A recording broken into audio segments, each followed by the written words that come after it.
మీ అందరికీ నా వందనాలు. వాక్యం ఆరంభించుకుంటున్నాం. ఫిబ్రవరి 9వ అధ్యాయంలో 2 నుంచి 8 వరకు మందిరం 3 భాగాలుగా ఉండింది కదా. అయితే మందిర ఆవరణం, పరిశుద్ధ స్థలం, అతి పరిశుద్ధ స్థలం. మందిరం మనిషికి గుర్తు. మనిషి 3 భాగాలుగా ఉన్నాడు: ప్రాణం, శరీరం, ఆత్మ. బలుడు దేవుడు నియమించినాడు కదా. ఆ బలుడు యేసు ప్రభుకు ముందు గుర్తు. 2 కొరింథీ 6వ అధ్యాయం 16వ వచనంలో మీరే నాకు మందిరం అన్నాడు దేవుడు. మరి ఆ మందిరంలో పరిచర్య అంతా నేర్పించి దేవుడు సిద్ధపరిచినాడు మానవాళిని ఈ మాట నేర్పడానికి. మీరే నాకు మందిరం. మనలో ఉండే పరిశుద్ధ ఆత్మకు మనం మందిరం కదా. మరి అట్లాగే ధర్మశాస్త్రం ఇచ్చినాడు దేవుడు.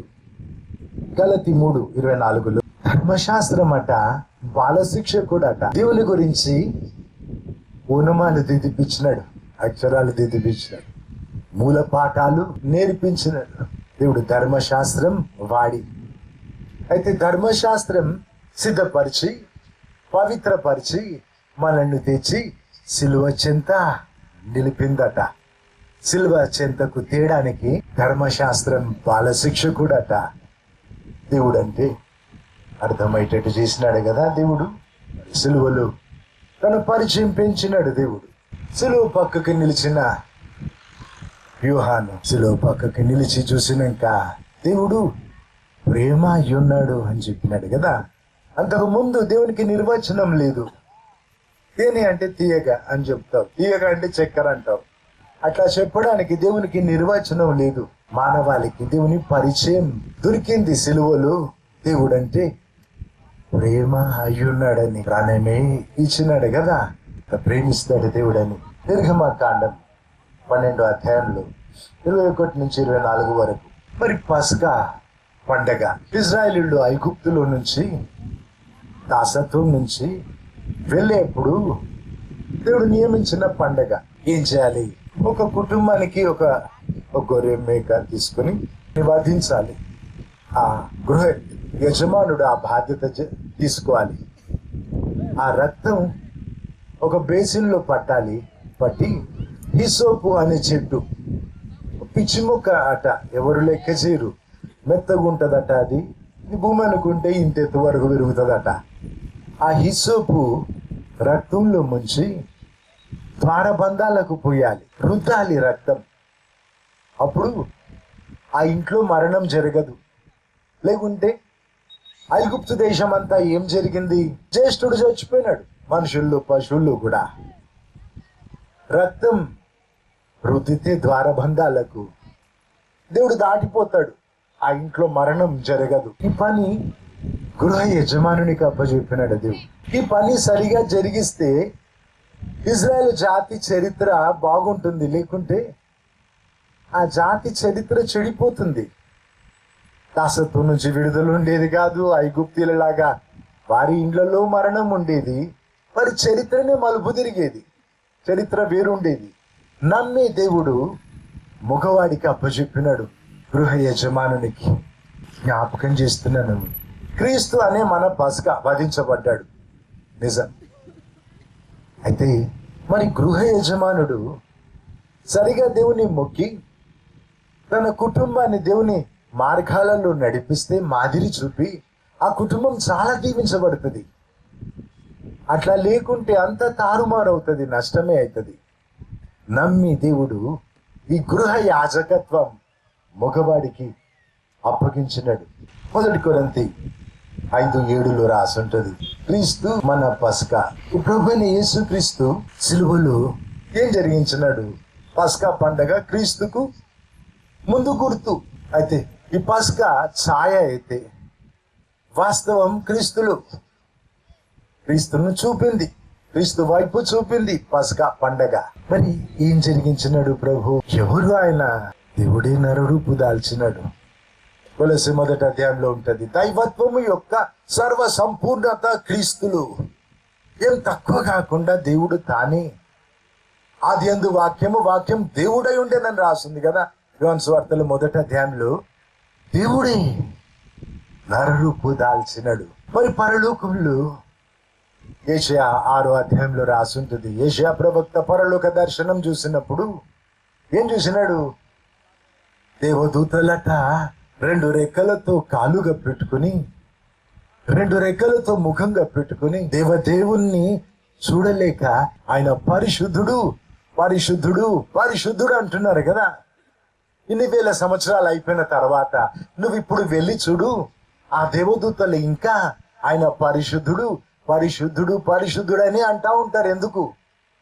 దేవుని గుణలక్షణాలలో ఒక్క గుణలక్షణం వర్ణించడానికి దేవదూతలకు చేతకాడడం లేదు, వల్లపడడం లేదు, వారికి వీలు కావడం లేదు. ఆయన ఎంత పరిశుద్ధుడో చెప్పడానికి దేవదూతలకు యుగాలు సరిపోవడం లేదు. అంత పరిశుద్ధుడు నరరూపు దాలిస్తే ఆయన ముఖాన ఉమ్మేసినారు కదా, పొడుచుకున్నాడు. ఆ తర్వాత కొరడాలతో కొట్టినారు. కొరడాలతో కొడితే పచ్చితోలుతో చేసిన ఆ కొరడ ఇనుప ముక్కలు గుచ్చి పెడతారు, దాంట్లో ఎముక విరగొట్టి దాంట్లో గుచ్చి పెడతారు ఎముకలు. యుద్ధంలో రాటు తేలిన రోమన్ సైనికుడు ఒకడు బలమంతా పెట్టి కొడితే ఎక్కడ అనుకుంటే అక్కడ చర్మం చినిగిపోతుంది, నరాలు తెగిపోతాయి, మాంసము ఎముక వరకు కూడా తెగిపోతుంది. కసిదీరా మళ్ళీ లాగుతాడు, మళ్ళీ కొడదామని మాంసం చీరేసినట్టు అవుతుంది, అక్కడక్కడ అంటుకొని అక్కడక్కడ ఊడిపోయి ఎట్లయింది దేహం? దున్నితే భూమి విడిపోతుంది కదా, పగిలిపోయి విడిపోతుంది, అట్లయింది ఆ దేహం. ఇంకొన్ని దెబ్బలు కొడితే పొట్ట పేగులు బయటపడతాయట, అంత లోతు గాయాలవి. వెనుకకు తిప్పి కొట్టినారు. అన్నాడు మౌనంగా ఉన్నాడు కదా, మౌనంగా ఓర్చుకున్నాడు. ఏం జరిగింది? ఆ కొరడాలతో కొట్టేప్పుడు మన రోగాలన్నీ ఆయన మీద మోపబడ్డాయి.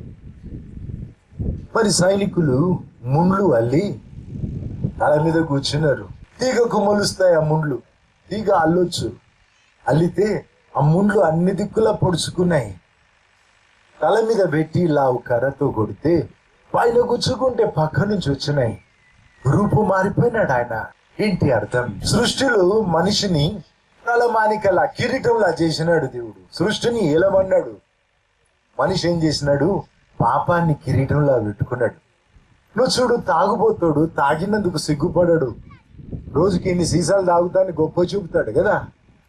మరి మనుషులను చంపినోడు కూడా ఎంత గొప్ప చెప్తాడు, అంతమందిని చంపినని చెప్పి సిగ్గుపడే విషయాలు అతిశయంగా మార్చుకుంటే, పాపాన్ని కిరీటంగా పెట్టుకుంటే మానవాళి, ఆ పాపానికి శిక్ష ఆయన మీద తీసుకున్నాడు.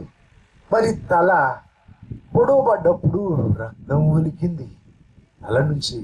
సిలువ అంటే ఒక చెట్టు ముద్దు అటు పెట్టి ఇంకో చెట్టు ముద్దు ఇటు పెడతారు కదా. కాళ్ళు చేతులు, దేహం చివర్లు, మేకులు బిగిస్తే దేహం చివర్లో నుంచి రక్తం పోయింది. ఒక కొండ మీద రాయి తొలిసి ఆ రాయిలో దించినారు సిలువ. పట్టణం బయటికి వెళ్ళగొట్టి చంపినారు కదా. ఒక కొండ మీద సిలువ నిలిపితే బట్టలు ఆరేస్తే నీళ్లు జారిపోతాయి కదా. చితికి చీరేసిన దేహం నుంచి రక్తం అంతా ఒలికిపోయింది. మిగిలిన రక్తం బల్లెంతో అనే డొక్కులు సైనికుడు పొడిచినాడు. గుండె పొడిచి నలిచేసినాడు.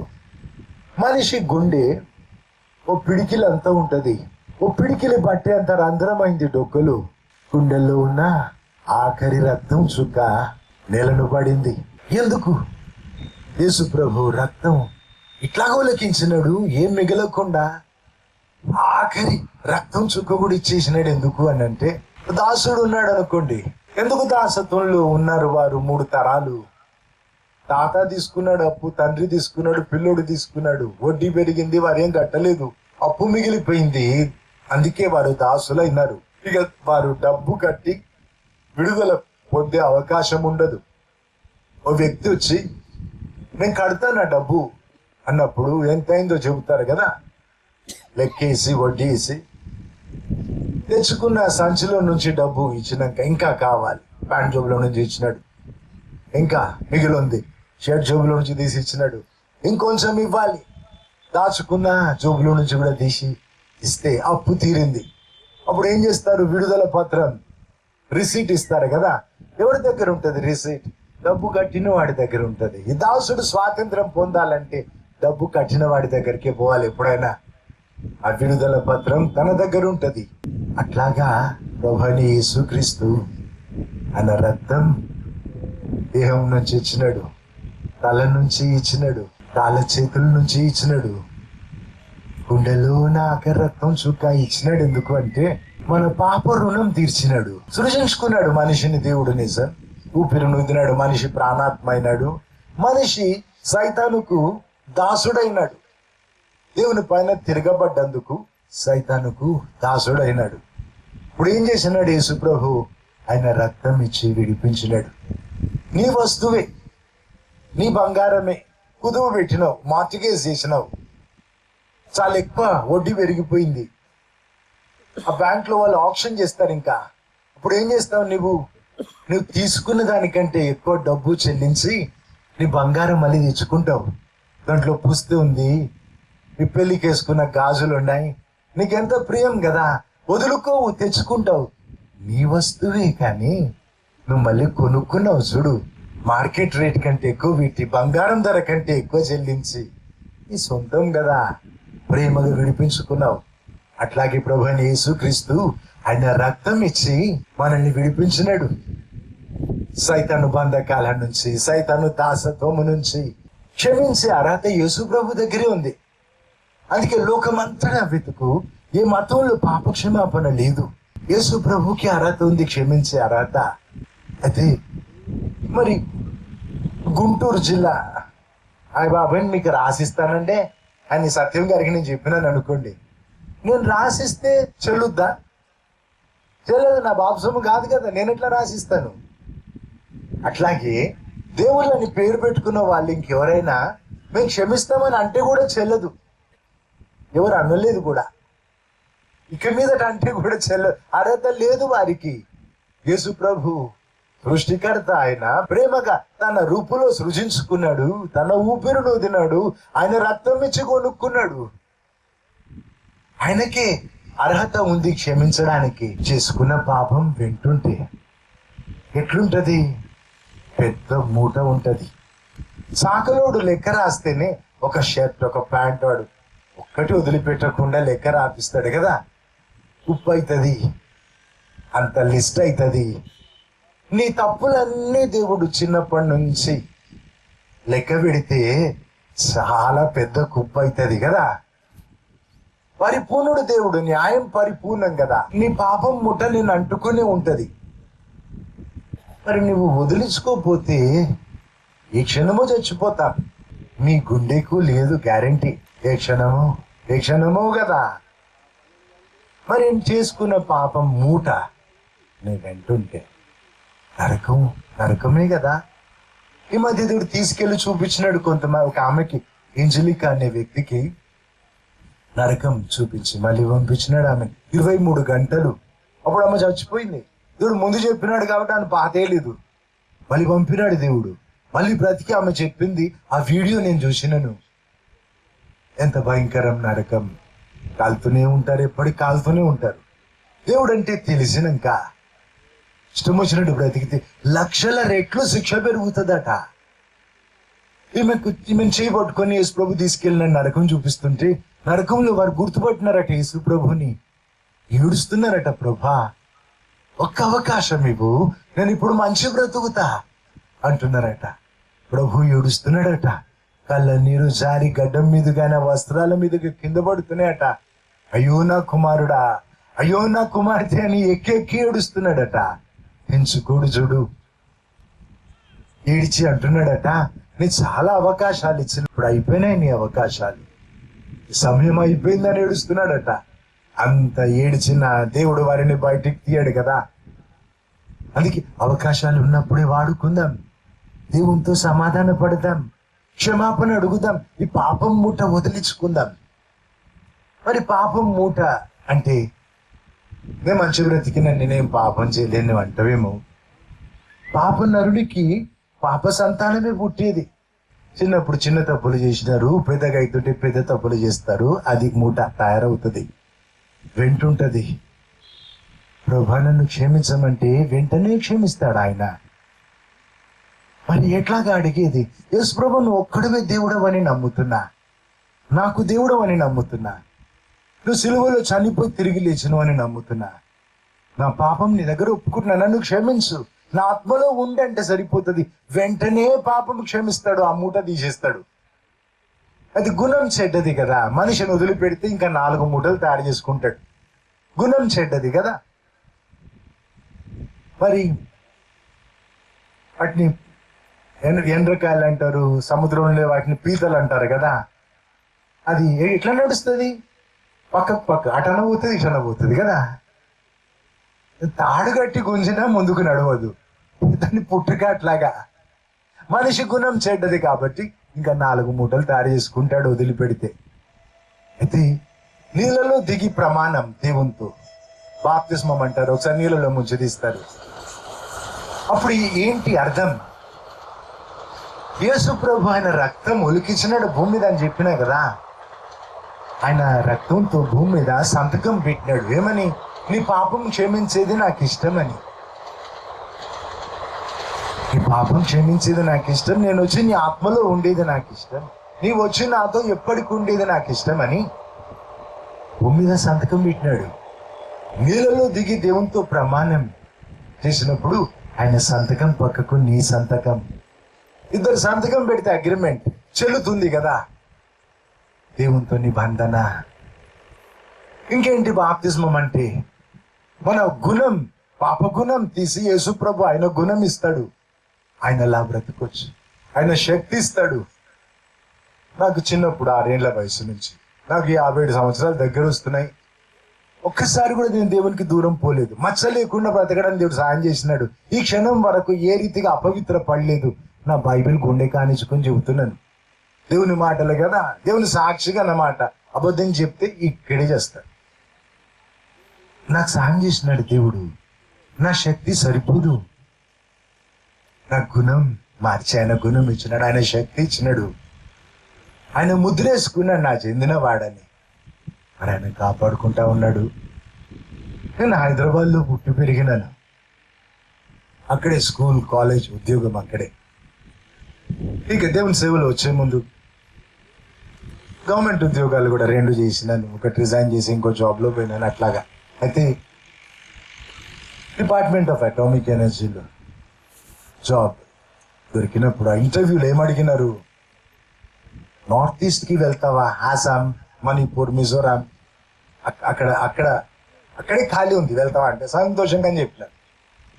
అపాయింట్మెంట్ ఆర్డర్ చూస్తే హైదరాబాద్. రైల్వేస్లో జాబ్ దొరికింది, అకౌంట్స్ డిపార్ట్మెంట్లో 7 సంవత్సరాలు జాబ్ చేసినాక. అప్పుడు ఏమన్నారు? హుబ్లీకి పోతావా? కర్ణాటక. వెళ్తానన్నాను. అపాయింట్మెంట్ ఆర్డర్ చేస్తే హైదరాబాద్. ఇక దేవుడు మరి ఉంచినాడు హైదరాబాద్లో. నేను ఇంకా సేవలో వచ్చినాక కూడా హైదరాబాద్ వదిలిపోలేదు 3-4 రోజుల కంటే ఎక్కువ ఎప్పుడు. ఇప్పుడు మేము ఫస్ట్కి హైదరాబాద్ వదిలినామంటే ఈరోజు 10th అయ్యా, మాకు రోజులు కూడా తెలియడం లేదు. 10th వచ్చేసింది. ప్రతిరోజు ఒక చోట మీటింగ్, ప్రతిరోజు అద్భుతాలు, గొప్ప కార్యాలు దేవుడు చేసినాడు. ఒక్కొక్క చోట ఊరూరు ప్రతిస్పందన. ఇప్పటికి 2వ ఊరు, 2 లేదా 3వ ఊరు కావచ్చు, ఊరంతా కూర్చొని వాక్యం విన్నారట. వాళ్ళు ఏమన్నారు? మాకు దేవుడు అంటే అర్థమైంది, మాకు ఇంకా వినాలనిపిస్తుంది, మేమే ఖర్చు పెట్టుకుంటాం, మీటింగ్లు పెడతాం, వస్తా అని అడుగుతున్నారు. ఇది 3వ స్థలం. లాస్ట్ టైం ఈ వైపు సత్తెనపల్లి వచ్చినప్పుడు 2-3 రోజులు, 3-4 రోజులు ఉండిపోయినాం. అప్పుడే దేవుడు చెప్పినాడు, హిందువులు కూడా నేను పిలుస్తారు మా ఊరికి రమ్మని. అట్లా జరిగింది. మరి ఒక గ్రామంలో ముస్లిం సోదరులు చాలా ఎక్కువ మంది అట, 10 కుటుంబాలు వచ్చి కూర్చొని విన్నారు. మన మధ్యలో ఇప్పుడు వచ్చినారు అయ్యగారు, మౌలానా గారు కదయ్యా, మౌలా అలీ గారు. ఓకే, అయితే ఎట్లాగా ఆశ్చర్యం కదా, ఇది దేవుని హస్తం కదా. వాళ్ళు అంటున్నారు మాకు ఇంకా వినాలని ఉంది. నేను చెప్పినాను, ఇందాకే చెప్పినాను, నేను సిలువ గురించి చెప్పిన మాటలు CD రికార్డ్ చేసి చాలా ఎక్కువ మీకు ఇస్తాను, వచ్చిన 10 కుటుంబాలు తీసుకోండి, ఇంకేదో ఎవరికి కావాలంటే వారికి ఇవ్వండి, సిలువను గురించి ఉంది కదా. ఇట్లా కార్యాలు, అద్భుతాలు దేవుడు చేసినాడు. నేను చెప్తున్నా కదా, ముద్ర వేసుకుంటాడు దేవుడు నీ పైన, నా చెందిన వాడని, నా చెందిన వ్యక్తి అని. ఎక్కడున్నా ఆయన చూసుకుంటాడు. చూడు, మా ఊరు కాదు కదా సత్తెనపల్లి. కొన్ని రోజుల్లో 4 లక్షలు దాటి ఖర్చు పెట్టినాను. నేను ప్లాట్ కొనుక్కోలేదు, ఇల్లు కట్టలేదు, కారు కొనుక్కోలేదు. చిల్లర ఖర్చులు, పెద్ద చర్చ్ మాది, ఇంకెన్నో బాధ్యతలు దేవుడు నాకు అప్పగించినాడు. ఆ బాధ్యతలన్నీ సతనపల్లిలో కూర్చొని జరిగించడానికి వింతగా నేను ఉన్న చోటికి దేవుడు అందిస్తున్నాడు సాయం. అన్ని వైపులా, అటబాటి చర్చ్ నుంచి ఇంకెన్నో వైపులా. వింత ఇది కదా. నేనేం చెబుతున్నాను, భూమి మీద నువ్వు ఎక్కడున్నా ఆయన చూసుకుంటాడు. ఎందుకు? ముద్ర వేస్తాడు నా చెందిన వ్యక్తి అని. ఇది బాప్తిస్మం అంటే. మరి గతంలో దేవునితో నీకు సంబంధం లేకుంటే సంబంధం ఆరంభించుకో. మీ ఇంటి పక్కకు ట్రాన్స్ఫార్మర్ ఉంటే ఇంట్లోకి కరెంట్ రాదు కదా. మీ ఇంటి పక్కకు కరెంట్ స్తంభం ఉంటే ఇంట్లో లైట్ రాదు. కనెక్షన్ తెచ్చుకోవాలి. మరి దేవునితో సరైన సంబంధం ఏర్పాటు చేసుకోవాలి. ప్రభువైన యేసుక్రీస్తు నామములో పూర్తి నీటి ముంచడం బాప్తిస్మం. గతంలో తీసుకోకుంటే మళ్ళీ తీసుకో. ఎవరు ఆపినారా నిన్ను? ఆలస్యం చేయకు. ఏదోటి తీసుకున్న బాప్తిజం అంటే అట్లా చెల్లదు. వాక్యం జరిగించాలి. బైబిల్లో రాసింది అపోస్తల కార్యాలు 2వ అధ్యాయంలో, పశ్చాత్తాపడి ప్రభువైన యేసుక్రీస్తు నామములో బాప్తిస్మం పొందండి, అప్పుడు మీరు పరిశుద్ధాత్మ అనే వరం పొందుతారు. అట్లాగే అపోస్తల కార్యాలు 8వ అధ్యాయంలో 14 నుంచి 17 వరకు ఫిలిప్ ఇచ్చినాడు బాప్తిస్మం. సమరయ పట్టణంలో యేసుక్రీస్తు నామములో ఇచ్చినాడు. పేతురు, యోహాను వచ్చి ప్రార్థిస్తే వారు పరిశుద్ధాత్మతో నింపబడ్డారు. దేవుడు ముద్ర ఇచ్చినాడు ఆ బాప్తిస్మం మీద. భూలోకాన్ని తలకిందులు చేసిన వాడు అపోస్తలుడైన పౌలు ఇచ్చిన బాప్తిస్మం అపోస్తల కార్యాలు 19వ అధ్యాయంలో 5వ వచనంలో ఉంటది. యేసుక్రీస్తు నామంలో ఇచ్చినాడు. మరి అన్ని జనులకు సువార్త ప్రకటించబడినప్పుడు పేతురుని ఎన్నో విధాలను నడిపించి దేవుడు తీసుకెళ్ళినాడు. దర్శనం చూపించినాడు, స్వరం వినిపించినాడు, దేవుడు పవిత్రపరిచినాడని లేఖనాలు గుర్తు చేసినాడు, పరిస్థితుల ద్వారా మాట్లాడినాడు. ఆయన కొరకు వేచి ఉన్నారు. దేవుడు తన ఆత్మలో చెప్పినాడు, పరిశుద్ధ ఆత్మ ద్వారా వెళ్ళు, నీ కొరకు ఎదురు చూస్తున్నారు వారు. ఇన్ని విధాలను నడిపించినాడు. ఇదివరకు యూదులకే దేవుడు, వారికే ధర్మశాస్త్రం, వారికే వాగ్దానాలన్నీ, వారికే పరలోకం. అయితే అన్ని జనులకు యేసుక్రీస్తు నామంలో పాప క్షమాపణ. అప్పుడే మొదలు కొన్నేళ్ళు ఇంటికి పోయినాడు పేతురు. రక్షణ మార్గం చెబుతా ఉంటేనే పరిశుద్ధాత్మతో నింపినాడు దేవుడు. అపోస్తల కార్యాలు 10వ అధ్యాయంలో 48వ వచనంలో చూస్తాం. ప్రభువైన యేసుక్రీస్తు నామంలో బాప్తిస్మం పొందాలని వారికి ఖచ్చితంగా ఆజ్ఞాపించనని రాసింది. ప్రభువైన యేసుక్రీస్తు పునరుత్థానుడైన తర్వాత ఇవ్వబడిన ప్రతి బాప్తిస్మం ప్రభువైన యేసుక్రీస్తు నామంలో ఇవ్వబడింది. అట్లా తీసుకోకపోతే తీసుకో, మళ్ళీ ముఖాన నీళ్లు జల్లితే బాప్తిస్మం కాదది. ఫిలిప్పు సమరయ పట్టణంలో ఉన్నప్పుడు దేవుడు చెప్పినాడు ఏమని, కాసా ఆ ఎడారిలో ఉన్న రహదారికి వెళ్ళమని చెప్పినాడు దేవుడు. ఉజ్జీవం వదిలిపెట్టి, సమరయ పట్టణం అంటే పాపంతో నిండిన చోటు, దేవుని దిక్కు తిరిగితే వదిలిపెట్టి ఇంకో దగ్గర బొమ్మన్నాడు దేవుడు. పోయినాడు ఆయన. రథం కనిపించింది. రథంలో ఇథియోపియా దేశ అధికారి బైబిల్ చదువుతున్నాడు, యెషయా గ్రంథం. రథంతో పాటు పరిగెడుతూ నీకు అర్థమవుతుందని అడిగినాడు. నాకు ఎవరైనా బోధించాలి, లేకుంటే ఎట్లా అర్థం అవుతుందని రథం ఆపి కూర్చోబెట్టుకుంటే యేసు ప్రభుని గురించి చెప్పినాడు, పాపక్షమాపణ గురించి. అప్పుడు ఏమన్నాడు ఆ ఇథియోపియా దేశ అధికారి, ఇదిగో నీళ్లు ఆలస్యం ఏంటి అన్నాడు. రథం ఆపి వెంటనే బాప్తిస్మం ఇచ్చినాడు. ముఖాన నీళ్లు చల్లడం బాప్తిస్మం అయితే, ఇంత ఇథియోపియా దేశ అధికారి, కోశాధికారి, ట్రెజరర్ ఆయన, నీళ్లు తాగే నీళ్ళు ఉంటాయి, వాటర్ బాటిల్ ఉంటుంది, నీళ్లు చల్లొచ్చు కదా. నీళ్లు చల్లితే బాప్తిజం కాదు కాబట్టి నీళ్ళలోకి దిగి బాప్తిస్మం ఇచ్చినాడు. పూర్తి నీటి ముంచడం బాప్తిస్మమే బాప్తిస్మం. మంచి ఒప్పుకోలుతో హృదయం దేవునికి ఇచ్చి దేవునితో నిబంధన చేసుకొని పూర్తి నీటి ముంచడం బాప్తిస్మమే వాక్యానుసారమైన బాప్తిస్మం. మరి ఇది వరకు నువ్వు తీసుకోకుంటే ఇప్పుడు తీసుకోరాదా? లేకుంటే పరలోకం పోవు కదా. భూమి ఆకాశాలు గతించిన నా మాటలు గతించవన్నాడు కదా దేవుడు. సున్నం పొల్లు కూడా గతించదన్నాడు దేవుడు. నీవు కలపడానికి లేదు, తీసేయడానికి లేదు. వాక్యమే మీ ముందు ఉంచిన. మీ ఊరి బైబిల్లో కూడా అట్లాగే ఉంటది. జూన్ వస్తే పుస్తకాలు మారుతాయి కదా, సిలబస్లు మారుతాయి, బైబిల్ మారదు. మీ బైబిల్లో కూడా అవే మాటలు ఉంటాయి. రెఫరెన్స్లు చెప్పినా రాసుకు, లేఖనాల్లో పరిశోధించు, అట్లాగే ఉంటే జరిగించు, ఆలస్యం ఎందుకు? రేపు మనది కాదు. యేసుప్రభు రెండోసారి వచ్చేస్తాడేమో మధ్యాకాశంలో. ఈ రోజు రాడని నీకు తెలుసా? ఈ రాత్రి రాడు అని చెప్పగలుగుతావా? లేదు, వీలు కాదు కదా. ఏ క్షణమైనా దిగి వస్తాడు. సిద్ధం ఉండాలి కదా. నీకు తెలిస్తే సరిపోదు. దేవుని పైన కొంచెం అభిమానం సరిపోదు. ఆయనతో నీ సంబంధం ఏర్పాటు చేసుకోవాలి. లేకుంటే అంత దండగైతుంది. అడుగులు వేయి. బాప్తిజం తీసుకుంటే పరిశుద్ధాత్మ అనే వరం ఇస్తాడు దేవుడు. పరిశుద్ధాత్మ అంటే దేవుడు తానే. ముగ్గురు దేవుళ్ళను మొక్కడం లేదు. మరి సృష్టికర్తగా పరిచయం ఇచ్చినాడు. ఆ సృష్టికర్తని సిలువ అనే ఒక చేయి చాపినాడు. పరిశుద్ధాత్మని ఇంకో చేయి చాపి తండ్రిగా తన కౌగిలికి ఆహ్వానించినాడు. దేవుడు తానే. కాబట్టి పరిశుద్ధాత్మ అనే వరం అంటే సిలువలో ఆయన మరణం ఒప్పుకున్నాడు, ఇచ్చేసుకున్నాడు కదా. నీకు బహుమానంగా ఇచ్చేసుకున్నాడు. పరిశుద్ధాత్మ ద్వారా ఆయనను పొందుకుంటావు. విశ్వం పట్టని దేవుడు. విశ్వం సరిపోదు ఆయనకి. ఆయన సృష్టి కదా విశ్వం సరిపోదు ఆయనకు. అయితే అంత దేవుడు వచ్చి నీ ఆత్మలో ఉంటాడు. ఎంత మన భాగ్యం. అప్పుడు ఏమవుతుంది? నువ్వు పిలిస్తే పలికేంత దగ్గర ఉంటాడు. నీకు తండ్రి అవుతాడు. అప్పుడు నువ్వు నమ్మితే తండ్రి అవుతాడు. తండ్రి ఉంటే దిక్కుంటది, ఆదుకుంటాడు. సరే ఆలోచించు. నీకు ఎప్పుడు నమ్మిక అనిపిస్తే అప్పుడు ఇంట్లో వంట వండుతున్నావేమో, లేదా పొలం దున్నుతున్నావేమో, ఆఫీస్కి పోతున్నావేమో, నీకు ఎప్పుడు నమ్మిక అనిపిస్తే అప్పుడు హృదయంలో నమ్మి నోటితో పలుకు. బయటికి పలకాలి. మనుషుల కొరకు కాదు, నీకు దేవునికి మధ్యలో. అయితే దేవుడు పలకమన్నాడు. యేసుప్రభు నువ్వే దేవుడవని నమ్ముతున్నా. యేసుప్రభు నాకు దేవుడవని నమ్ముతున్నా. యేసుప్రభు సిలువలో చనిపోయి తిరిగి లేచింది నా కొరకు కూడా అని నమ్ముతున్నా. నా పాపం నీ దగ్గర ఒప్పుకుంటున్నా. నన్ను క్షమించు, నా ఆత్మలో ఉండు ప్రభా అని అడిగితే వెంటనే వింటాడు. ఆలస్యం ఉండదు. ఎందుకు? ఆయన రక్తం నీ కొరకు ప్రార్థిస్తా ఉంది. 2000 సంవత్సరాల క్రితం కదా రక్తం ఒలికించింది అంటావేమో. ఆ రక్తం సజీవంగా ఉంది. నీకు రుజువిస్తాను.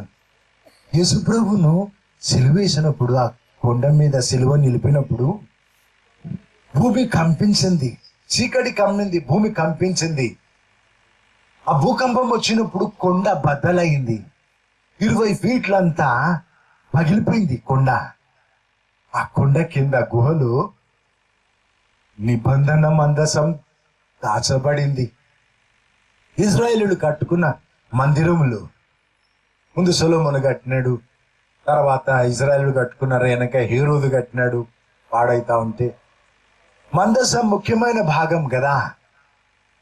వాళ్ళు అర్పించి అక్కడ రక్తం ప్రోక్షించే వాళ్ళు. నిబంధన మందసం పైన దేవుడు కనబడేవాడు. అతి పరిశుద్ధ స్థలములు ఆ తెర వెనకాల మందసం ఉండేది. అయితే నెబుకద్నెజర్ రాజు దండెత్తి వచ్చినప్పుడు మందిర ఉపకరణాలన్నీ పట్టుకెళ్ళిపోయినాడు.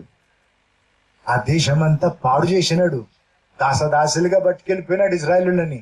ఆ సమయంలో మందసం ఇర్మియా ప్రవక్త దాచినాడు అని చరిత్ర చెప్తుంది. ఆయనకు ఒక్కడికే స్వేచ్ఛ ఉండింది. అది కూడా అందరూ ఒప్పుకునే వాళ్ళు కాదు. కొంతకాలం క్రితం వరకు ఏమని అనేవాళ్ళు, చుట్టూ శత్రువులు వచ్చేసినారు కదా, ఎట్లా తీసుకెళ్ళినాడు మందసం. ఈ మధ్యలో ఆ యెరూషలేములో ఉన్న మందిరములో సొరంగాలు ఉన్నాయని తెలిసింది, గుహల్లోకి. మరి ఏ సొరంగం వాడినాడు? ఆయన గుహల్లో పోయి దాచిపెట్టినాడు. 2000 సంవత్సరాలు దాటి మందసం ఎక్కడుందో ఎవ్వరికీ తెలీదు. ఓ 30 సంవత్సరాల క్రితం యేసు ప్రభు రాన్ వైట్ అనే వ్యక్తికి చెప్పినాడట మందసం అక్కడ ఉందని. అమెరికాకు చెందిన ఈ రాన్ వైట్ అనే వ్యక్తి గుహలన్నీ తవ్వినాడు. ఇజ్రాయెల్ ప్రభుత్వం వారి అనుమతి తీసుకొని గుహలన్నీ తవ్వి మందసం కనుగొన్నాడు. అయితే యేసు ప్రభుని సిలువేసిన కొండ కింద ఉందట మందసం. యేసు ప్రభు శరీరం నుంచి జారిన రక్తం, అనే గుండెలో నుంచి రక్తం సిలువ మీదుగా పారి పగిలిపోయిన కొండలో నుంచి లోన పోయి మందసం మీద పడిందట. ఎండిపోయి నల్లగా ఆ రక్తం కనపడ్డదట మందసం పైన. దేవుని దూతలు కావలు ఉన్నారు, నలుగురు మందసం చుట్టూ. వాళ్ళు చెప్పినారట ఈ రక్తం పరీక్ష చేయించమని. దేవుని ఆజ్ఞ వారు అందించినారు. రాన్ వైట్ అనే వ్యక్తి ఇజ్రాయెల్ దేశంలో మంచి లెబొరేటరీలో తీసుకెళ్లి ఆ రక్తం ఇచ్చి పరీక్ష చేయమన్నారట. వాళ్ళు అన్నారట, ఎండిపోయిన రక్తం, చచ్చిపోయిన రక్తం, నువ్వు చెప్పిన పరీక్షలు అన్ని చేయడం వల్ల పడదని చెప్పినారట, వీలు కాదని చెప్పినారట. చచ్చిపోయిన రక్తం కాబట్టి వెర్రి వాడిని చూసినారట ఆయనని అని చెప్పినాడట. మీరు అడిగిన డబ్బు ఇస్తా, 2 రోజులైనాక వస్తా, నా ముందు పరీక్షలు అన్నీ చేయాలని చెప్పినాడట. 2 రోజులు అయినాక ఆయన వెళ్ళినప్పుడు వారు పరీక్షలు చేయడం మొదలుపెట్టి వెర్రి వాళ్ళలాగా కేకలు ఇచ్చినారట. ముందు ఏమన్నారు, ఆయన వెర్రివాడు అన్నారు కదా, వెర్రి వాళ్ళలా కేకలేసి భయపడి ఇటొకడు పరిగెడుతున్నాడట. అడుగుతున్నారట, ఎవరి రక్తం ఇది? ఎందుకు అంటే వాళ్ళు చెప్తున్నారట, ఈ రక్తం సజీవంగా ఉంది అని చెప్తున్నారట. హల్లెలూయా. ఇంకేం చెప్తున్నారట, తల్లి గర్భంలో శిశువు ఏర్పడడానికి తల్లి వైపు నుంచి 23 క్రోమోజోములు రావాలి, తండ్రి వైపు నుంచి 23 క్రోమోజోములు, 46 క్రోమోజోములు కలిస్తేనే శిశువు ఏర్పడేది తల్లి గర్భంలో. ఆ ముద్ర ఆ మనిషి అణువణువులో ఉంటది, ఆ ప్రత్యేకత. అయితే రక్తం పరీక్ష చేసి వాళ్ళు ఏమంటున్నారు, ఈ రక్తంలో 24 క్రోమోజోములు మాత్రమే ఉన్నాయి అంటున్నారట. 23 ఎక్స్ క్రోమోజోమ్స్ తల్లి వైపు నుంచి వచ్చినాయి, వై క్రోమోజోమ్ తండ్రి వైపు నుంచి వచ్చింది, మనిషి నుంచి వచ్చింది కాదని చెబుతున్నారట.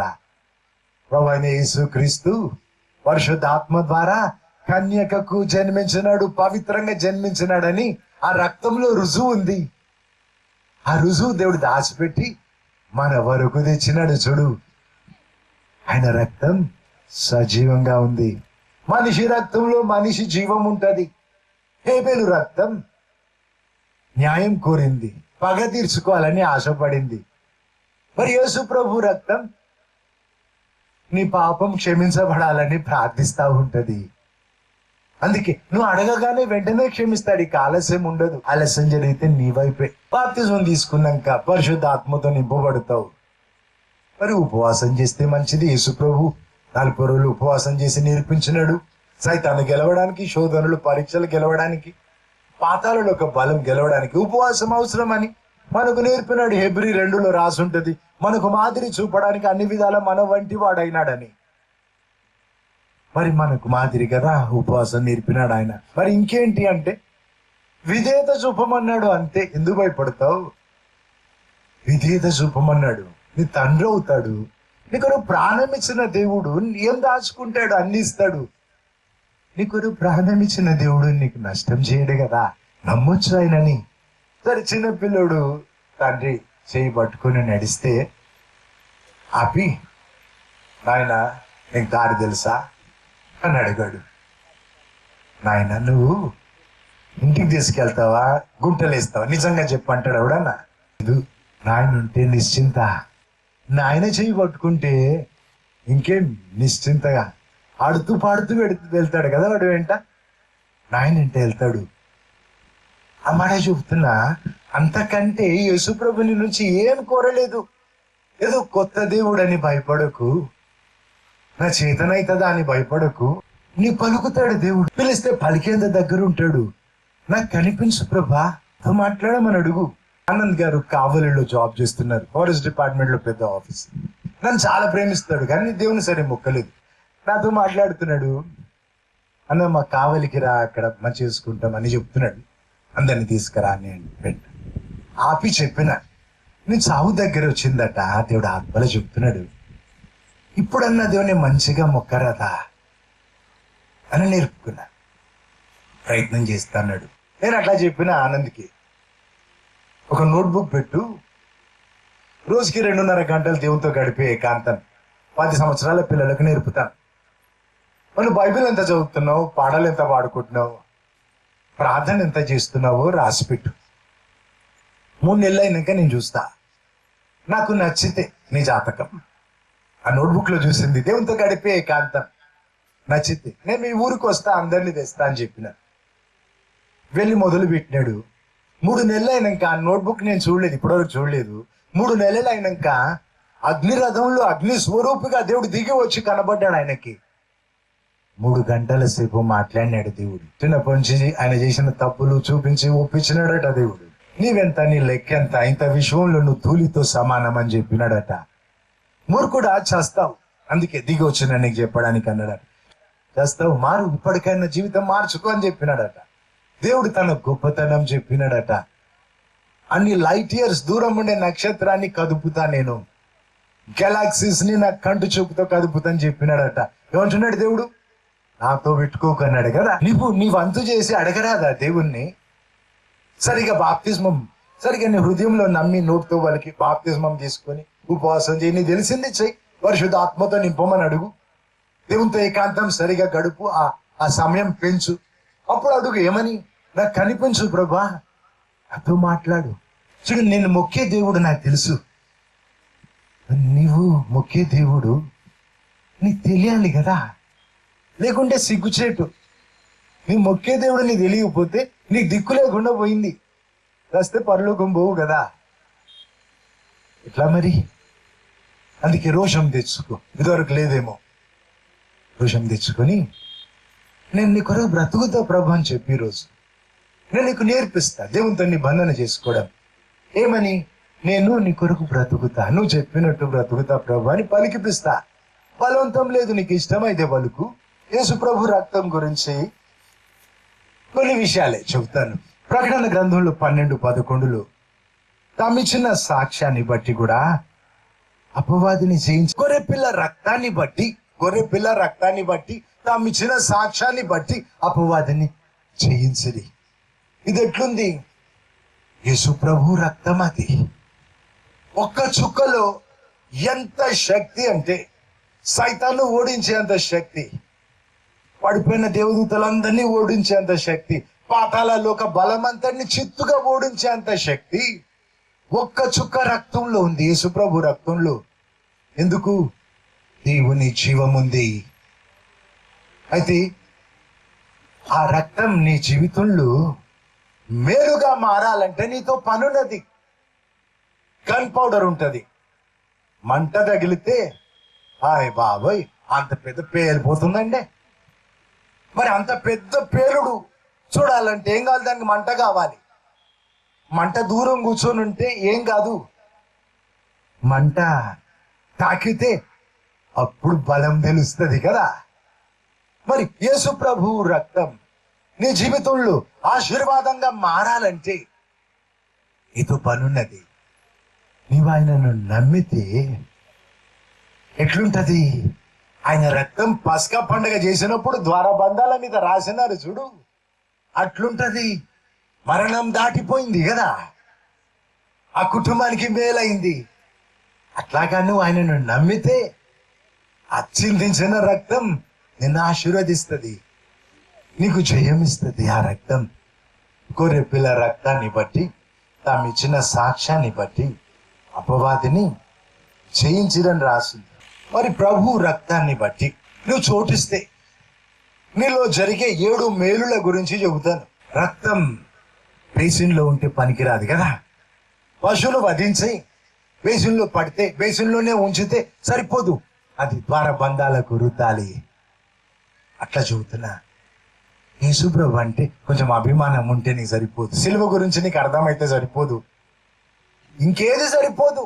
నీవు నమ్మి బాప్తిస్మం పొందితే రక్షించబడతావు, నమ్మకుంటే శిక్ష విధించబడతాదని దేవుడు అన్నాడు. ఆయన రక్తం నీకు అందేది ఇట్లాగే. కొద్దిదారు ఉంటే నీ చెప్పపోదునా? 7 విధాల ఆయన రక్తం నీకు మేలు కలిగించేది ఎట్లాగా. ఎఫెసీ 1:7 రాసుంటది, విమోచన, ఇట్స్ రిడమ్షన్. ఇలా చెప్పినాను, నీ బంగారమే కుదోబెట్టినావు, మార్టిగేజ్ చేసినావు, పోగొట్టుకునేది ఇష్టం లేక ఎక్కువ డబ్బు ఇచ్చి విడిపించుకున్నావు. యేసు ప్రభు తన రక్తం ఇచ్చి విడిపించుకున్నాడు. నిజం, నువ్వు నమ్మితేనే ఆ మేలు నీకు దొరుకుతుంది. అప్పుడే దేవుడు నీకు తండ్రి అవుతాడు. నువ్వు పిలిస్తే పలుకుతాడు కదా. తాలూపు చేయి నీ చేతులు ఉందండి, దేవుని ఆశీర్వాదాలు అన్నీ ఉన్నాయి. దేవుడు నీ సొంతం, దేవుడు బహుమానంగా ఇచ్చేసుకుంటాడు. పరిశుద్ధ ఆత్మ ద్వారా పొందుతావు. దేవునికి చెందిందంతా నీదే, కలిగిన సమస్తం నీదే. క్రీస్తుతోటి వారసత్వం నీకు దొరుకుతుంది.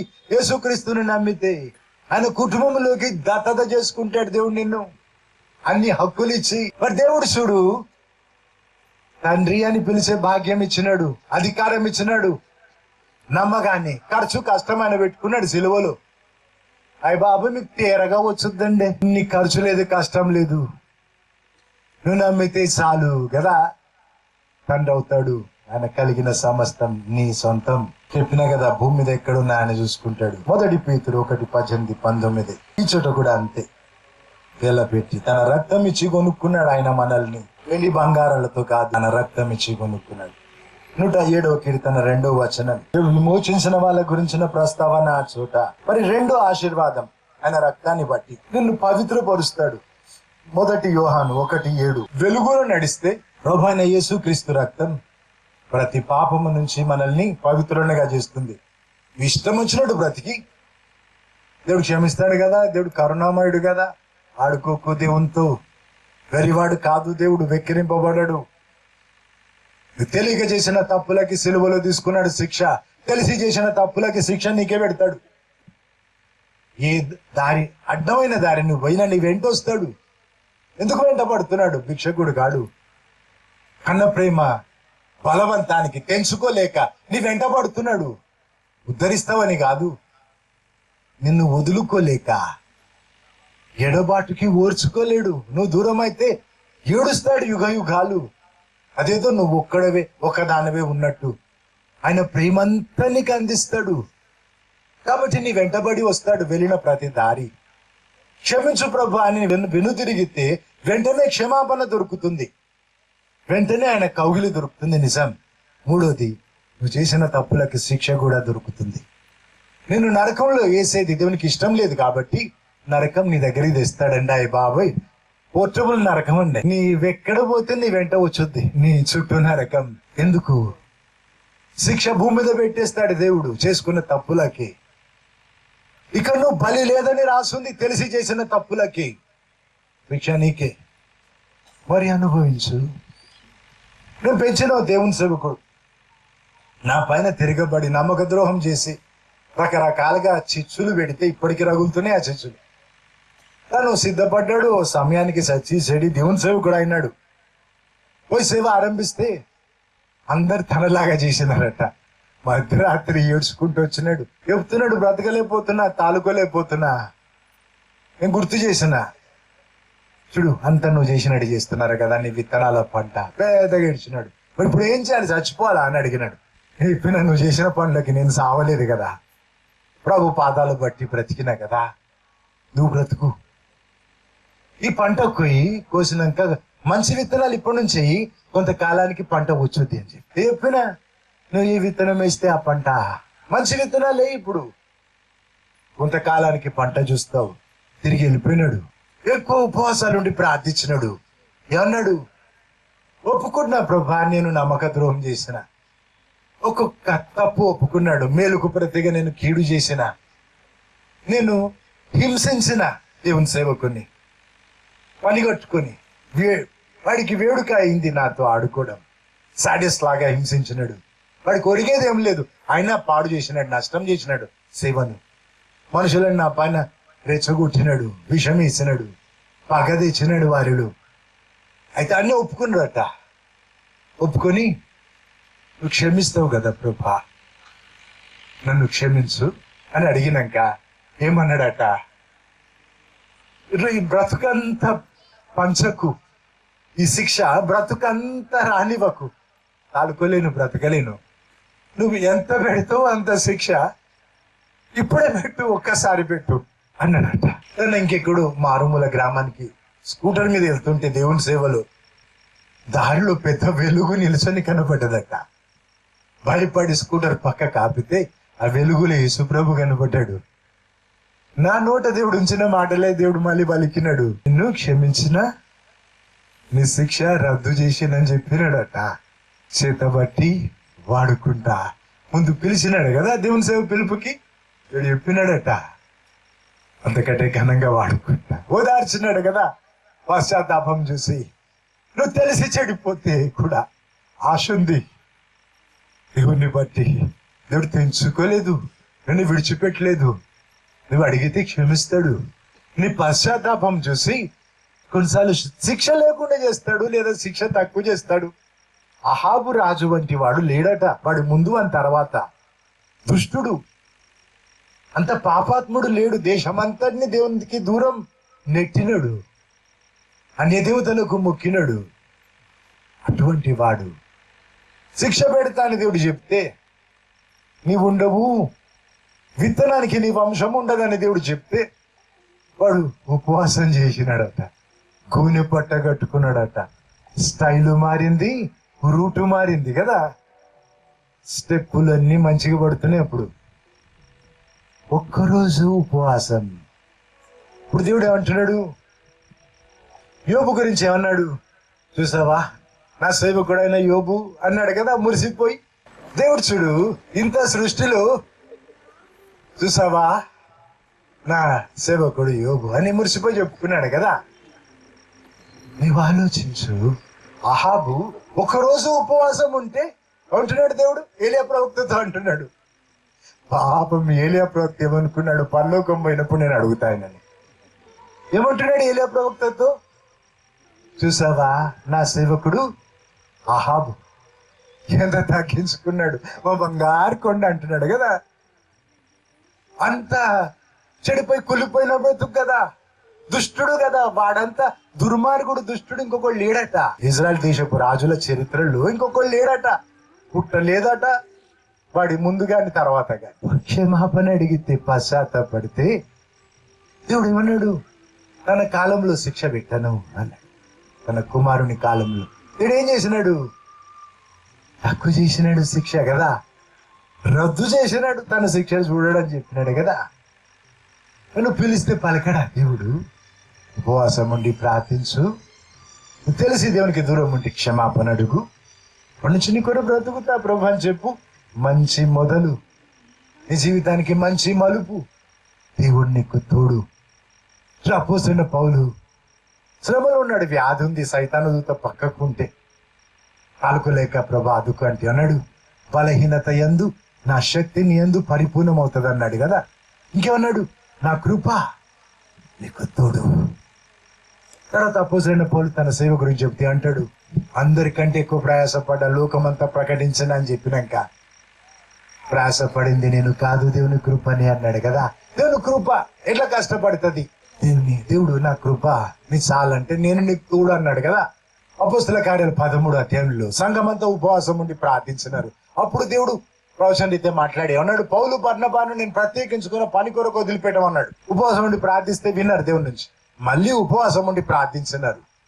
వారి సేవ కొరకు, వారి కొరకు, వారి జీవితం కొరకు ప్రార్థించి దీవించి పంపితే పరిశుద్ధాత్మ వారిని పంపినాడు అని రాసుంటుంది. గ్రీకు భాషలో మూల భాషల నుంచి తరుమా చేసినారు కదా. The holy spirit accompanied them అని భావమట. అది పరిశుద్ధాత్మ పంపడం కాదు, పరిశుద్ధాత్మ కూడా వెళ్ళినాడు. మరి నువ్వు ఉపవాసం ఉండి ప్రార్థిస్తూ ఉంటాడు. 3వ మేలు ఆయన రక్తంతో నీతిమంతునిగా తీరుస్తాడు.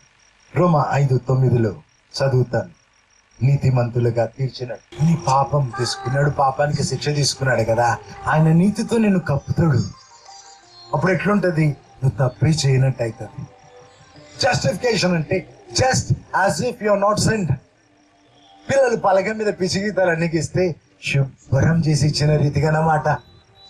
దేవుడు నీతిమంతునిగా తీరుస్తాడు ఆయన రక్తాన్ని బట్టి. యెషయా 61:10 దేవుడు నన్ను నీతి అనే వస్త్రంతో, పై వస్త్రంతో కప్పినాడు.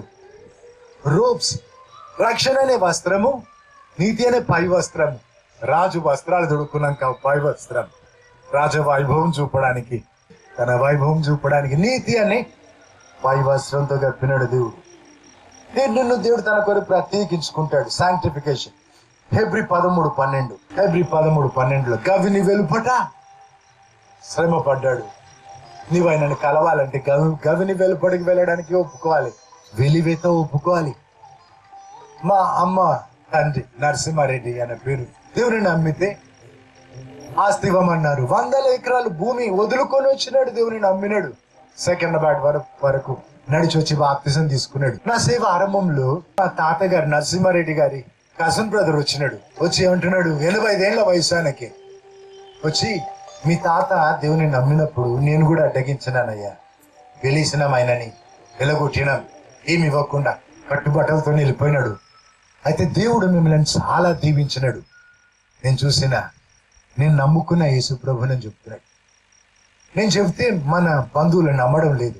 నువ్వు వచ్చి చెప్పయ్యా అంటే నేను వెళ్ళిన సూర్యాపేట నుంచి ఖమ్మం వెళ్ళే దారి చిన్వెల్ల అంటారు, చివాములు కూడా అంటారు ఆ గ్రామం, మా తాతగారి గ్రామం. వెళ్ళి చెప్పిన వాళ్ళకి దేవుని గురించి. తర్వాత మా అమ్మని కూడా పంపించిన, అక్కడ వేరే వాళ్ళని పంపించిన. అక్కడ ఒక సంఘం మొదలైంది. దేవుడు నిన్ను తన కొరకు ప్రత్యేకించుకుంటాడు, ఆయన రక్తాన్ని బట్టి జరిగే మేలు.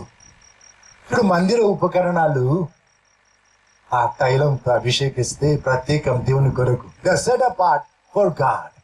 దేవునికి ప్రత్యేకం ఆయన రక్తంతో జరిగే ఇంకొక మేలు జీవం నీకు ఆయన రక్తంతో. లేవి 17:11 పశువు రక్తంలో ఆ పశు జీవం ఉంటది. మరి యేసు ప్రభు రక్తంలో ఆయన జీవం. ఎవరు ఆయన? దేవుని జీవం ఉంటుంది ఆయన రక్తంలో. నువ్వు రొట్టె ద్రాక్షరసం తీసుకున్నప్పుడు ఏం చేస్తున్నావు? ఆయన శరీరం పూజిస్తున్నావు, ఆయన రక్తం తాగుతున్నావు. అదే పదాలు వాడు మందికి భయపడి, మనుషులకు భయపడి వెరి వాళ్ళు అంటారేమని చెప్పి ఇంకేదో తర్జమా చేసి పలకకు. యేసు పలికిన మాట, నా దేహం పూజిస్తారు మీరు, నా రక్తం తాగుతారు. రొట్టె ద్రాక్షరసం తీసుకోవడం అంటే అది అర్థం. కాబట్టి ఇంకెప్పుడైనా నువ్వు రొట్టె ద్రాక్షరసం తీసుకుంటే ఆ మాట పలికి తీసుకో. రొట్టె ద్రాక్షరసం, యేసు ప్రభుని శరీరం పూజిస్తున్నా, నీ రక్తం తాగుతున్నా. అప్పుడు ఏమవుతుంది? ఆయన జీవం నీలో వచ్చుద్దండి. అయ్య బాబాయ్, ఇంకేం తక్కువ నీకు? అపోస్తలుడైన పౌలు అన్నాడు కదా, ఇక నువ్వు జీవించున్నది నేను కాదు, క్రీస్తు యేసు. నేను సిలువ వేయబడితే, నీ లోకం నా కొరకు సిలువ వేయబడ్డది. 2 శవాలండి పక్కకు పలకరించుకుంటా. ఏంటి ఆ బాబు మా గుంటురండి, మీదుడు గుంటురేనా అడుగుతా. 2 శవాలు మాట్లాడుకుంటాయా? లేదు, పొత్తు లేదు. లోకంలో ఉన్నాం, లోకానికి వేరుగా ఉండాలి మనం. తామర పువ్వు పుట్టేది, పెరిగేది, ఉండేదంతా బురదలోనే, దానికి బురద అంటదు. మనం అట్లా బ్రతకాలి. లోకంలో మనం ఉన్నాం, లోకం మనలు రానియకూడదు కదా. ఆయన జీవం ఉంటేనే వీలవుతుంది. నీవు అట్లా అడిగి తీసుకో. నీ జీవంతో నన్ను నింపు ప్రభా, నీ శరీరం పూజిస్తున్నాను, నీ రక్తం నేను తీసుకుంటున్నాను, తాగుతున్నాను. యోహాను సువార్త 6:53-57 వరకు, నా శరీరం పూజించిన రక్తం తాగితే తప్ప నా జీవం మీలో రాదని చెప్పినాడు కదా యేసు ప్రభు. తిరుగులేదా మాటకి? యేసు ప్రభు రక్తంలో ఆయన జీవం ఉన్నది. ఆ రక్తం బ్రతికున్నది, సజీవంగా ఉంది. ఆ రక్తం ప్రార్థిస్తా ఉన్నది కదా నీ కొరకు నిత్యం. సరే, నీ ఆత్మరక్షణ కొరకు ప్రార్థిస్తా ఉన్నది. నువ్వు రక్షించబడినాక నువ్వు మళ్ళీ పడిపోద్దు, చెడిపోద్దని, నరకం పోద్దని నీ కొరకు ప్రార్థిస్తా ఉంది, విజ్ఞాపన చేస్తుంది ఆ రక్తం. కాబట్టి అట్టడుగున పడినా నీవు ఆశ తెచ్చుకు, ఆ రక్తం ఉంది. అయితే నువ్వు చెప్పొచ్చు, నాకైతే యేసు ప్రభు రక్తం ఉంది. ఎంత దిగజారి అట్టడుగున పడ్డా, దిక్కులేదని నీకు అనిపించినా, ఏ పురుగుల మందు తింటే బాగుంటది అనే స్థితికి నువ్వు వచ్చినా, సావకు బ్రతుకు యేసు ప్రభు కొరకు, నీకైతే యేసు ప్రభు రక్తం ఉంది కదా, నీకేం తక్కువ? హల్లెలూయా. మరి ఇంకొక మేలైన రక్తాన్ని బట్టి హెబ్రీ 10:19-23 వరకు, ఆయన రక్తాన్ని బట్టి దేవుని దగ్గరికి ప్రవేశం ఉంది మనకు. సిలువలో యాగం పూర్తి కాగానే బలి, అక్కడ మందిరంలో దేవాలయపు తెర చినిగిపోయింది, పైనుంచి కిందికి చినిగింది. దేవుడు చింపినాడు. ఇదివరకు వెళ్ళడానికి లేదు అతి పరిశుద్ధ స్థలానికి. సంవత్సరానికి ఒక్కసారి ప్రధాన యాజకుడు వెళ్ళాలి, బలులు అర్పించి పాప క్షమాపణ కొరకు ఆ రక్తం చేదబట్టుకుని వెళ్ళాలి. వెళ్ళేప్పుడు భయపడుతూ వెళ్తాడు, తిరిగి వస్తాడో లేదు తెలీదు. తన జాతి అంతా బయట నిల్చొని ప్రార్థిస్తూ ఉంటాడు తన కొరకు. నడుముకు గజలు కడతాడు, శబ్దం అవుతుంది. శబ్దం కాకపోతే కదిలినప్పుడు శబ్దం కదా, శబ్దం ఆగిపోతే ఇంకొకడు పోయి ఆ శవాన్ని బయటికి తీసుకురాడు, తాడు కట్టి వదిలిపెడతారు. అందుకే తాడు బట్టి లాగేస్తారు. అంత భయంకరం దేవుని సన్నిధి అంటే. దానికి వీలు లేదు. ప్రధాన యాజకుడే పోవాలి, రక్తం చేత పట్టి పోవాలి. తప్పు జరిగితే చేస్తాడు అక్కడే. అంత భయంకరం దేవుని సన్నిధి. యేసు ప్రభు సిలువలో బలియాగం పూర్తి చేసినాక దేవాలయపు తెర చింపి అన్నాడు, స్వాగతం. హల్లెలూయా. దేవుని కలవడానికి స్వాగతం పలికింది చిందిన ఆయన రక్తం. ఆయన రక్తంతో నీకు జరిగే 7వ మేలు. దేవుణ్ణి ముఖాముఖి కలుసుకోవడానికి, దేవునితో మాట్లాడుకోవడానికి, దేవుని చెంతకు ప్రవేశం ఆయన రక్తం నీకు అందించింది. దేవునితో నిబంధన చేయిస్తా, నీకు నేర్పిస్తా, నీకు ఇష్టమైతేనే పలకాలి. అది కూడా పలికే మాట కాదు. నీకు దేవునికి మధ్యలో నిబంధన బలవంతం లేదు. నేను ఒట్టి నేర్పుతున్నా నీకంతే. నీకు ఇష్టమైతే మనసారా పలుకు, చేతులు జోడించి తల వంచి కళ్ళు మూసుకొని, యేసు ప్రభువా నీ కొరకు నేను బ్రతుకుతా అని బయటికి చెప్పు. పలికి, యేసు ప్రభువా నేను నీ కొరకు బ్రతుకుతా నాయన, నీతో నిబంధన చేసుకుంటున్నా ఈరోజు.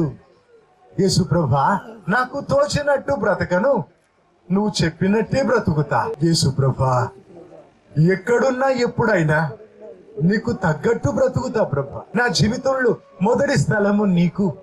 బయటికి పలుకొచ్చు, గట్టిగా అరిచి పలుకు, యేసు ప్రభువా నా జీవితంలో మొదటి స్థలము నీకు నాయన. నా ప్రాణం కంటే ఎక్కువగా నిన్ను ప్రేమిస్తా, అవసరమైతే నా ప్రాణం ఇస్తా గాని నిన్ను విడిచిపెట్టను ప్రభువా. నేను సర్దుకోకుండా బ్రతుకుతా యేసు ప్రభువా. నేను ఇష్టంగా లోబడతా, సమ్మతించి నీతో కలిసి నడుస్తా. ఏ దారి నడిపినా, ఏ పిలుపుతో పిలిచినా నేను సమ్మతించి కలిసి నడుస్తా ప్రభువా. యేసు ప్రభువా నాకు తోచినట్టు బ్రతకను, చెప్పినట్టే బ్రతుకుతా. బైబిల్లో నువ్వు చెప్పినట్టు బ్రతుకుతా. యేసు ప్రభువా నా జీవితం రేపు, ఈ రోజు రేపు నా నిత్యత్వం నీతో ముడిపెట్టుకుంటున్నాను ప్రభువా. ఎప్పటికీ నిలిచే తీర్మానం, నా తీర్మానం పైన నీ ముద్ర వేయి ప్రభువా. స్థిరపరచు ప్రభువా. యేసు ప్రభువా నమ్మకమైన సృష్టికర్త, నా ప్రాణం ఆత్మ శరీరం నీ చేతికి అప్పగించుకుంటున్నాను. నా ఆఖరి ఊపిరి వరకు, నీ రాకడ వరకు తొట్టిల్లకుండా నన్ను కాపాడు, నిందారహితంగా నన్ను నిలబెట్టు. యేసు ప్రభువా నా జీవితాన్ని బట్టి నీకు ఉన్నత మహిమ కలగాలని నేను కోరుకుంటున్నాను. ఆ రీతిగా నన్ను దీవించు యేసు ప్రభువా. నా జీవితానికి పని చెప్పు, నా జీవితానికి అర్థం కల్పించు యేసు ప్రభువా. పరిశుద్ధాత్మతో నూతన ఆత్మాభిషేకం నా దయచు. నీకు ఇష్టమైతే 9 కృపావరాలు నా దయచు. నేను ధర చెల్లిస్తా, నా వంతు ప్రయత్నం చేస్తా ప్రభా. పరిశుద్ధాత్మతో నన్ను నింపు, నూతన ఆత్మాభిషేకం నా దయచు యేసు ప్రభువా. నీ రక్తంలో ఉన్న ఆశీర్వాదాలన్నీ నాకు ఇప్పుడు అనుగ్రహించు యేసు ప్రభువా. నీ రక్తంలో ఉన్న సంరక్షణ నాకు, నా కుటుంబానికి, మా సంఘం సేవకు, మా ఊరికి దయచే ప్రభా. ఇప్పుడు ప్రార్థించు యేసు ప్రభువా. ఇప్పుడు మా మనసులో మౌనంగా ప్రార్థన చేయొచ్చును. మా కుటుంబాన్ని దర్శించు, రక్షించు, దీవించు నాయన. అమ్మ నాయన వైపు, భార్య భర్తల వైపు, మా కుటుంబాలు, వంశాలు, ప్రాంతాలు నువ్వు దర్శించు, రక్షించు, దీవించు ప్రభా. మా గ్రామాన్ని దర్శించు, రక్షించు, దీవించమని అడుగు. నాకు శాప విముక్తి దయచే ప్రభా అని అడుగు. నా కుటుంబానికి, మా వంశాలకు, మా ప్రాంతాలకు, మా గ్రామానికి శాప విముక్తి దయచే. మా గుంటూరుకి కూడా శాప విముక్తి దయచే. ఉజ్జీవం దయచే ప్రభా అని అడిగి. ఇప్పుడు నాలో, నా కుటుంబం, మా సంఘం సేవలు, మా గ్రామములు, మా గుంటూరులో ఉజ్జీవం దయచే ప్రభా. శాప విముక్తి కలిగించు, ఆశీర్వదించు మమ్ములను, మా కుటుంబాలు, వంశాలు, ప్రాంతాలు, మా గ్రామాన్ని, మా గుంటూరుని ఆశీర్వదించు. ఆశీర్వాదం మిగలాలి ప్రభా అని అడుగు. హల్లెలూయా. ఆశీర్వాదం మిగలాలి ప్రభా. ఇంకా చెప్పు ముగింపులో, నీతో ఏకాంతంగా నేను సమయం గడుపుతా, నీతో ఏకాంతం పెంచుతా ప్రభా. నాకు కనిపించు, నాతో మాట్లాడు. నీతో గడిపే ఏకాంతం నేను క్రమపరుచుకుంటా. నాకు కనిపించు, నాతో మాట్లాడు ప్రభా. మనిషి రొట్టె వలన మాత్రం కాదు, దేవుని నోట నుండి వచ్చే ప్రతి మాటతో జీవిస్తాడు అన్నావు కదా ప్రభా. నాతో మాట్లాడు నాయన. నీవొక్కడవే నాకున్నది, నా తండ్రి అవుతావు కదా. నాకు కనిపించు, నాతో మాట్లాడమని అడుగు. హల్లెలూయా, హల్లెలూయా. ప్రార్థన చేసుకో మనసారా. నేను కొన్ని నేర్పినా నీకు నువ్వు మనసారా మాట్లాడుకో, నీకు వచ్చిన భాషల్లో వచ్చిన తీరులో నీ తండ్రితో మాట్లాడుకో.